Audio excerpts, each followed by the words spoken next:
Sa dugang pangabalita lokal, nagpahanumdo mag-isa ka medical expert sa importansya sang papel sa mga ospital kag healthcare workers sa paghatod sa dekalidad nga serbisyo para sa kayong lawas ng publiko kadungan sa pagselebrar sa National Hospital Week sa pungsod. Sa interview sa Bombo Radio kay Dr. Ian Arsiga, sang Bailan District Hospital kag President sang Philippine Hospital Association Capiz Chapter yaging payag nga ang National Hospital Week isa ka oportunidad agod kilalahon kag pasalamatan ng mga healthcare workers nga nagaserbisyo sa mga ospital kag nagaatipan sa mga pasyente.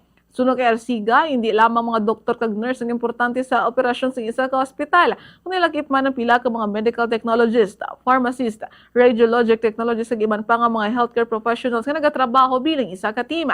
Payag pa niya importante ang teamwork sa sulod sa ospital agud masiguro ang husto, madinalagoon kag madali nga pag-atipan sa mga pasyente ilabi na sa tion sa emergency kag mga kalamidad. Nagapanawagan man ang natungdan sa publiko nga suportahan kag respetuhon ang mga healthcare workers kag kilalahon ang importante nga papel sini sa mga ospital sa healthcare system sang pungsod.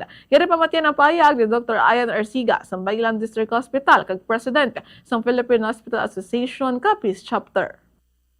Reason sina siguro is to give honor siguro sa aton mga health workers.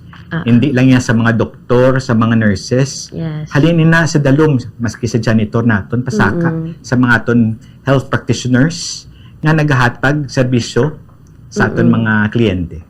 Kada ko isang role sang healthcare workers naton, maski aton nga janitor, permi lang na daara sa ospital, na nakikita sila nga daw routine nga ginaobra, gina-share man ini nila sa ila community nga hindi ini paghimuon kay mahigko ina, pwede ina makakos ng sakit.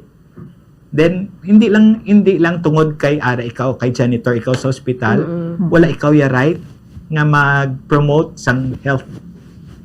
In short, tanan-tanan gid sa ospital naga-share man sang iya nga ihibalo tungod sa health.